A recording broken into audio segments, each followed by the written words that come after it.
It's that feeling when the energy in the room shifts, when the air gets sucked out of a moment and everything starts to feel wrong. It's the instinct between fight or flight.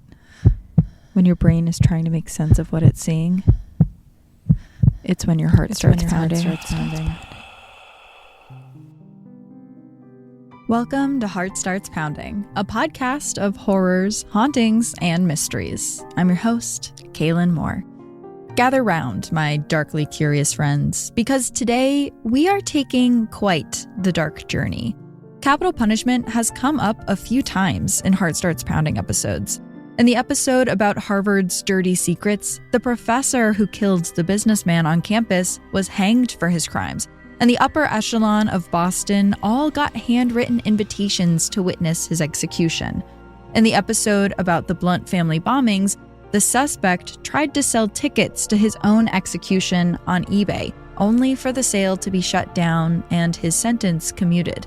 And in the ritualistic human sacrifice episode, well, people were sentenced to be ritually sacrificed. Whether obvious or not, capital punishment has been somewhat of a running theme. So I wanted to take some time today to look back on 8 different methods of execution from the ancient world. We'll hear about slow slicing, hemlock poisoning, the brazen bull, and more. I will say there were some things in the research for this episode that surprised and horrified me. You may learn a few interesting things you didn't know before in this one. But before we get started, have you listened to this month's bonus episode on the strange experiences people have had while in comas? This month, our Rogue Detecting Society on Patreon submitted different ideas for a bonus episode, and our High Council tier voted. And this episode was wild to do. I talk about ghostly encounters those in comas have had, and how some people awake from comas with new skills. You'll definitely want to check it out. You can listen on Patreon and on Apple Podcast subscriptions. Okay, we're going to start by taking a trip back to ancient China to hear about something called the 5 punishments, a form of torture that I don't think anyone would even wish upon their own enemies. But first, a word from our sponsors. This episode is brought to you by Factor. Factor has been such a lifesaver for me over these past few weeks. I love fast and easy meals that I don't have to think about. Factor is exactly that, and it doesn't sacrifice any flavor. Think pre-portioned meals sent directly to your door that you just keep in the freezer until you're ready to eat.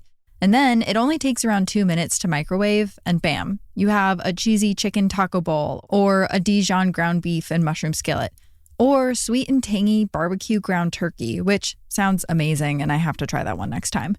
But that's not all they have. Factor also has breakfasts like blueberry pancakes and carrot cake overnight oats, and they have different bottled smoothies, which makes a fast meal even faster. I was actually just browsing through their website because I wanted to pick new things to order, and I saw mascarpone cheesecake that I can add to my order, and a cold brew latte protein shake that I hadn't seen before. So I'm definitely adding those. You can also customize with options like Calorie Smart, Protein Plus, and Keto, so it can be flexible to your preferences. If you want fast and delicious meals, head to factormeals.com/HSP50 and use code HSP50 to get 50% off. That's code HSP50 at factormeals.com/HSP50 to get 50% off. Our first story starts more than 2,000 years ago, during a warring period in China's history, in the Qin dynasty. At that point, China had been using a brutal form of punishment, known as the 5 punishments, for 2,000 years. And to fully understand just how intense it was, we can look to a man named Li Se. Li Se is considered one of the most important figures in Chinese history, but he's also known as one of the most brutal. He served as chancellor under 2 different rulers from 246 to 208 BC. And as chancellor, he feared the spread of knowledge amongst civilians that could fight against the Qin dynasty. To combat this, he advocated for book burning and convinced the emperor to have scholars in other states killed. Lisa thought anyone who discussed banned texts or used history to criticize the present should be put to death.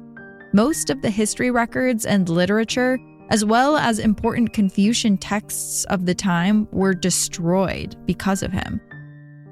One day, Confucian scholars band together to protest the book burning.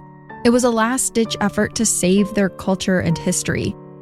Lisa looked out of his window to see men in monk garments cursing his name and taking to the street. He didn't take kindly to those who spoke ill of him. It's said that Lisa responded by having a giant pit dug on the outskirts of the city. Each of the Confucian scholars was sentenced to be thrown into it and buried alive while a pile of their books burned beside them. It's said their screams could be heard coming from under the dirt where they were buried, until one by one, they all went silent. But Lisa wouldn't have power forever.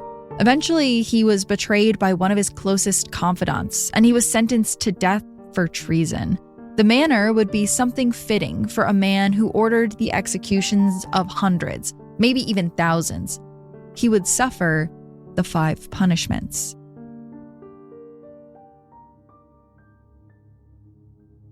The 5 punishments were exactly what they sound like. 5 different types of cruel and unusual punishments for different types of crimes. Sometimes they were mixed and matched, and sometimes, like in the case of Lisa, someone was sentenced to suffer all 5.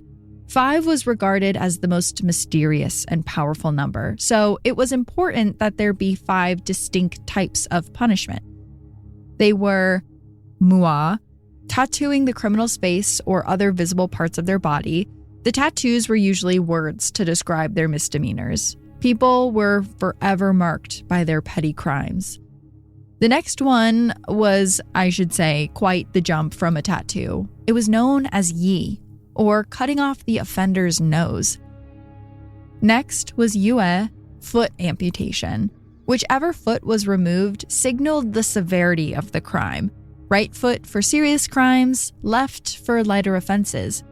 We actually know about this punishment because in 1999, Chinese archaeologists unearthed a female skeleton with her right foot missing, a victim of yue. The missing right foot meant she was a serious offender, but archaeologists could also tell that she lived around 5 years after the amputation, which suggested she was cared for afterwards, and that the punishment was not intended to cause death. Next was gong, or castration. For men, it was exactly what you're thinking. But for women, this sometimes meant pounding on the abdomen with a stick to attempt to damage the womb. This punishment was typically used for infidelity and promiscuity. And then the last one was dapi, death. This punishment took a few different and creative forms: strangulation, decapitation, boiling alive, tying each limb to a different horse and ripping the body apart, amongst others. One by one, Lisa suffered through each punishment. His nose was carved off, then his legs. Next, he was castrated, all without any form of anesthetic. And finally, Lisa was given his last form of punishment, which brings us to our first form of execution, the waist chop.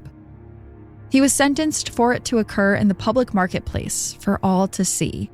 Waist chop was the act of cutting someone in half in a way that maximized the amount of time it would take for them to die from the wound. The accused would be cut in half at the waist, but below any important organs, resulting in a slower and more painful death. There was no regard for how cruel or unusual a punishment was at the time. Actually, the more cruel and unusual, the better. And this form of punishment was used for a longer period of time than you would imagine. There's a legend of a man named Yu Hongtu who was executed by waist chop. It was said that he was able to write out the Chinese character for cruel in his own blood 7 times before dying. It was after this that the waist chop was retired as a form of capital punishment. But that wasn't until 1734. But they weren't done punishing Li Se. Next, as was sometime common in ancient China, his entire family was rounded up. Everyone, brothers, their wives, parents, cousins, anyone with any relation to Li Se, watched as officials came to their front doors and dragged them from their homes into a public square. They were to be executed as well by a decree known as the 9 Familial Exterminations. This meant that anyone related to Li Se by 9 degrees would be executed. And their method of capital punishment? Well, that brings us to our second method, something known as slow slicing, or death by 1,000 cuts. This was when the subject would have small pieces of their body cut off of them until they died. It could take up to 3,000 cuts if they were small enough, if the knife went layer by layer through your skin, then your tendons, and then your muscles, down to the bone. This would take days to complete. So each of Li Se's family members had small parts of their body slowly sliced off until they eventually died. So that's a fun fact for you, actually. When people use the phrase death by 1,000 cuts, or, I don't know, sing it, they're actually referring to an ancient Chinese execution method. How morbid. Familial exterminations, by the way, didn't always end at just 9 degrees. The most egregious form of familial exterminations was done to a man named Fang Zharu, who was sentenced to die by slow slicing in 1402. Fang was sentenced to death as well as extermination of 10 degrees of kinship. This meant that 10 groups of people with connections to Fang were to be executed via slow slicing. The groups were Fang's grandparents, his children over a certain age and their spouses, any grandchildren he had over a certain age and their spouses, his siblings and their spouses, his aunts and uncles, his first, second, and third cousins, his wife, and then all of his pupils. It's estimated that 873 people were sliced up over 1,000 times because of Fang's treason. And it might be worth noting here why some of these punishments were so brutal. A little bit of historical context. So it wasn't just violence for violence's sake. It was violence so one day China could know peace. China was in a time known as the Warring Period, and there had been brutal battles for 200 years between the different warring kingdoms. There had never been one China, a united nation of China. To some extent, the brutality was justified to create peace. There was a real fear of slipping back into an endless war. Does it really justify it? Probably not, but this was at least how they tried to justify it. Unifying China and maintaining that unity was more important than anything else. This kind of excruciating punishment did fall out of favor over time, however. And we have evidence that the first time corporal punishment was outlawed was due to an unlikely hero who arose about 30 years after Li Se's death, a teen girl.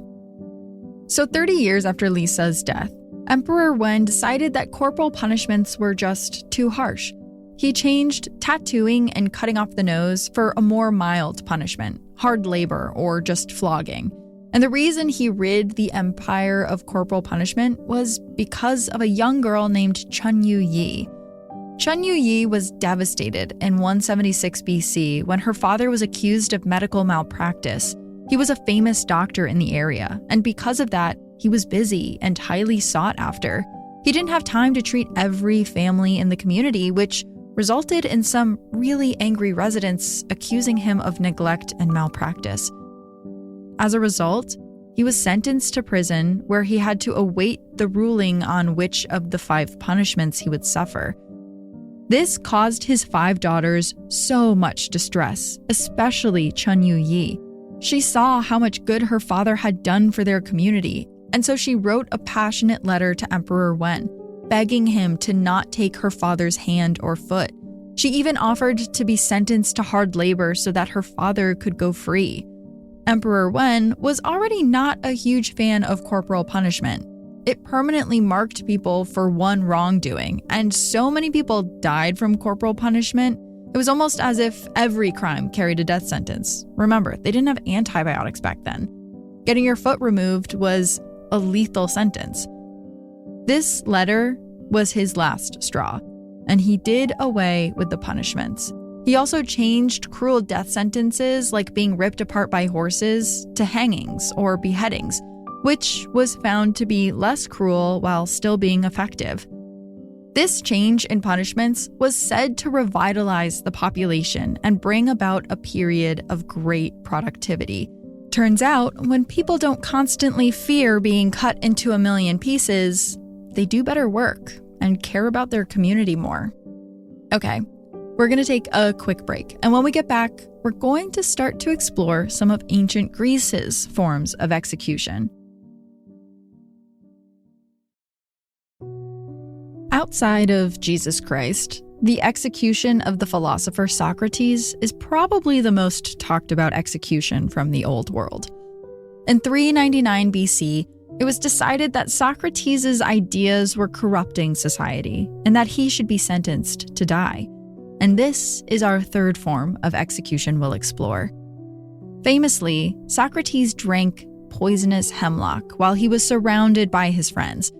But you may be surprised to learn that hemlock was not often given as a sentence to people in ancient Greece.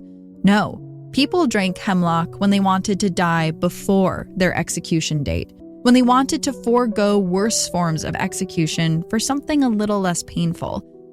Hemlock is officially described as a herbaceous plant that can grow anywhere from 3 to 5 feet tall. But really, it looks like a tall, vertical growing fern covered in small white flowers. The stem is sometimes splotched with purple or red, hinting at its poisonous nature. Every part of the plant is poisonous: the stems, the seeds, the roots. And if it's ingested, it will disrupt your central nervous system in a way that makes you stop breathing. That won't happen right away, though. At first, you'll just feel drunk. Maybe you'll even enjoy the feeling, so you'll take a little more. But sometime within the next 3 days, your body will go numb. You'll become paralyzed, and eventually, you'll take your last breath. Legend has it hemlock grew at the site of Jesus' crucifixion, and when his blood dripped down onto the plant, it turned it toxic for the rest of eternity. But if we look at the case of Socrates, we know it was poisonous well before then. The ancient Greeks figured out how to turn hemlock into a tea, but it was so expensive, only the wealthy could afford it.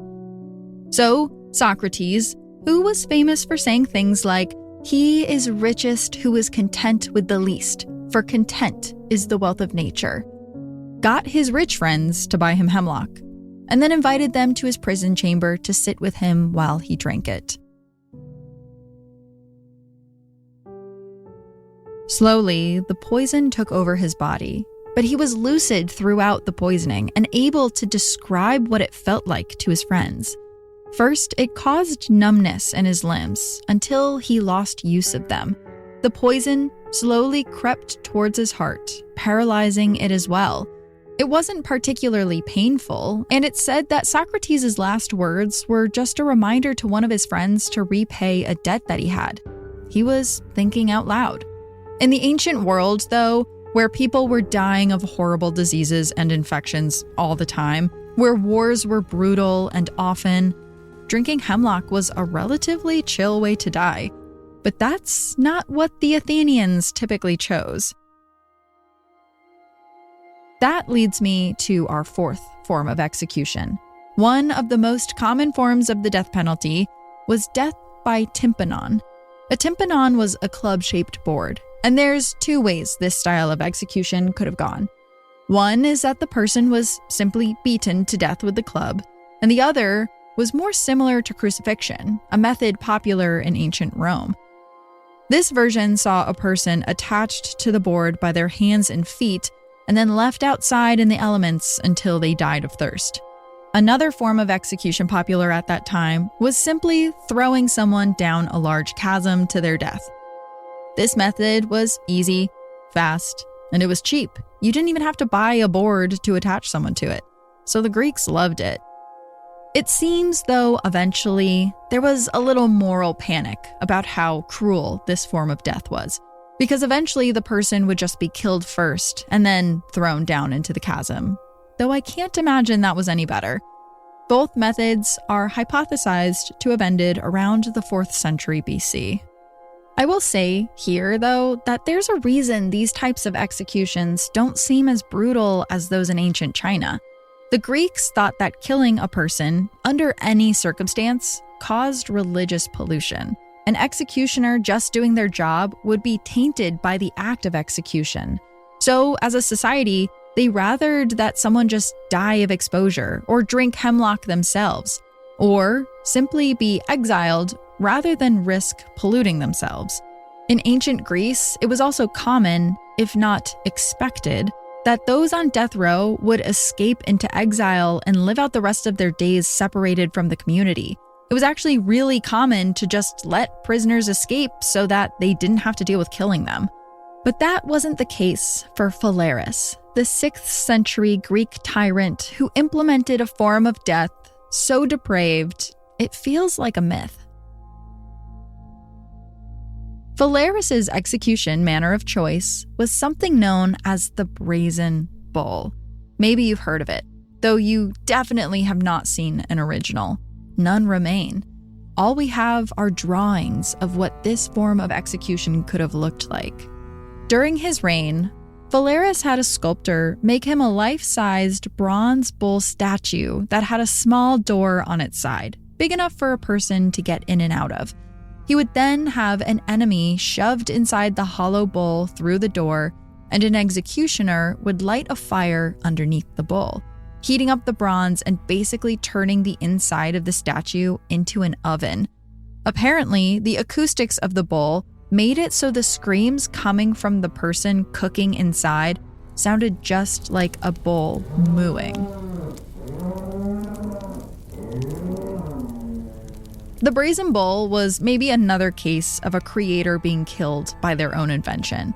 As the legend goes, Phalaris was eventually overthrown by Telemachus, who ordered him to be cooked inside of his own Brazen Bull.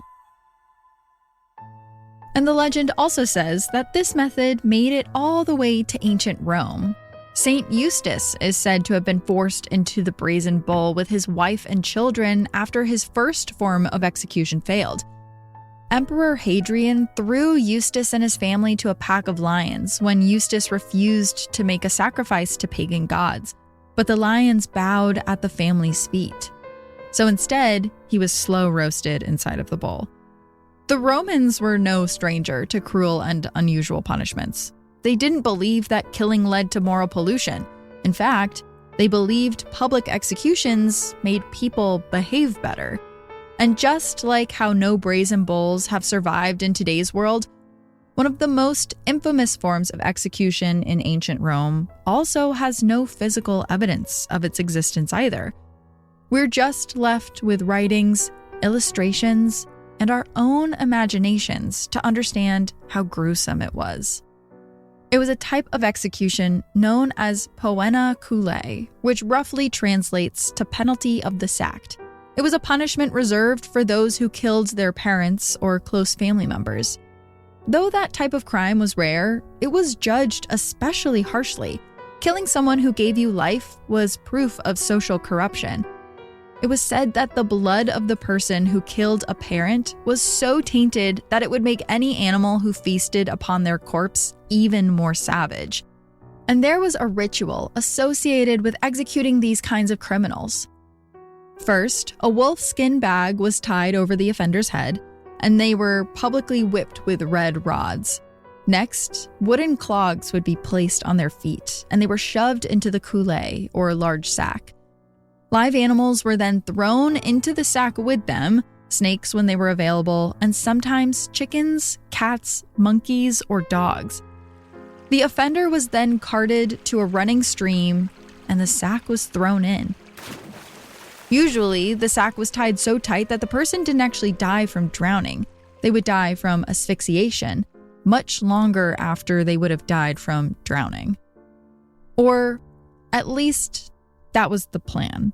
There were stories of the bag breaking and everything inside spilling out into the river. When that happened, the people would be captured and killed in another way, but the animals would be let free. This method of execution was outlawed in the 9th century. However, it did make a comeback in medieval Germany because, well, you know, the medieval times. More after the break.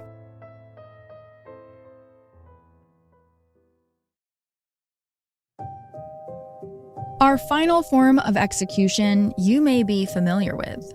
Though it occurred thousands of years ago, it's remained in the cultural zeitgeist, most likely for its brutality. Here, imagine this.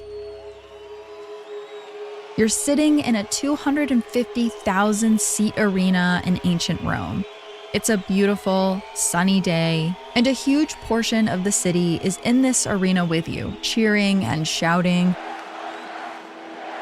Everyone you know is here to watch the gladiator games, the Super Bowl Sunday of ancient Roman times.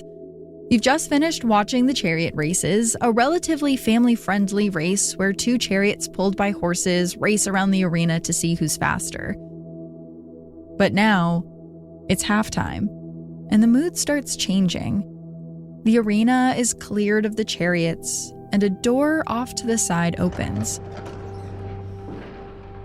A group of terrified, barely dressed men and women exit out into the screaming arena, and the crowd goes wild. Not with excitement, but with bloodlust. These men and women have been rounded up by Roman officials. They're a mix of captured soldiers, criminals, and other types of offenders, and they've all been sentenced to die for your entertainment. Just as they all file into the arena, a trapdoor opens. And you watch as all of the people below cower.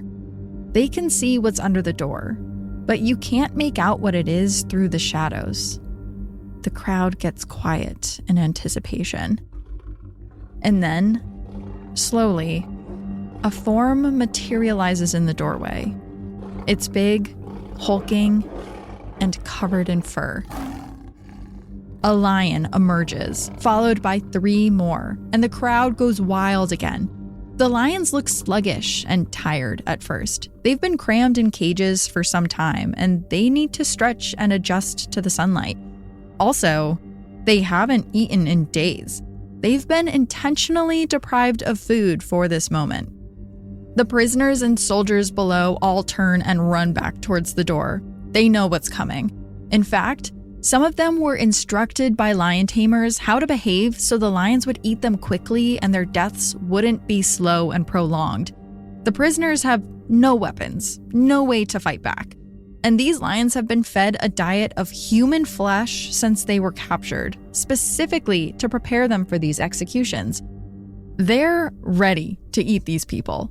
And all at once, the lions pounce on the prisoners, devouring them bit by bit. For some, it's a quick death. For others, the lions take their time. But no one survives this massacre. And the worst part is, the crowd loves it. This public display of punishment has now become part of the games for them, and they expect it. And as with anything, over time they grow bored with the same ritual. So the game masters start inventing new ways for the animals to kill the prisoners. And those new ways include the following. Structures were built in the arena to give prisoners a place to escape to.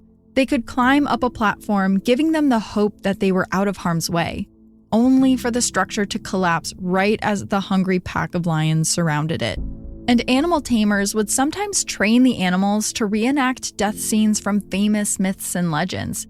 This included spending months teaching an eagle how to properly remove a man's organs while he writhed on the ground. Betting was also highly encouraged. Sometimes prisoners were wheeled out into the arena attached to various objects, sometimes tied to a wheel, sometimes nailed to a board, and viewers could place bets on who would be devoured first. The deaths were so horrible and so violent that prisoners often looked for ways to end the suffering before they even had to go out. One man shoved a bathroom sponge down his throat right before he was set to face the lions, suffocating himself. Another man, who was being carried into the arena on a cart because he refused to walk in, stuck his head in between the spokes of the cart's wheels to snap his neck. His death was far faster than what awaited him. Ultimately, the increasingly violent nature of being thrown to the beasts was what led to the game's abolition. By the end, Romans were throwing many Christians into the arena as a way to discourage the people from following their religion. However, this only empowered those across the empire to join. Rumors of Christians surviving attacks, of lions bowing at the feet of believers, spread far and wide, and only showed those who had converted what the power of Christianity could do. When Christianity became the official religion of the Roman Empire, many of the Christians who braved the games were considered martyrs, and the games were swiftly banned. Researching this episode, I couldn't help but feel like if I were alive in the ancient world, I would have been on my best behavior, just out of fear that someone would throw me to a pack of lions or slowly slice off pieces of my flesh until I died.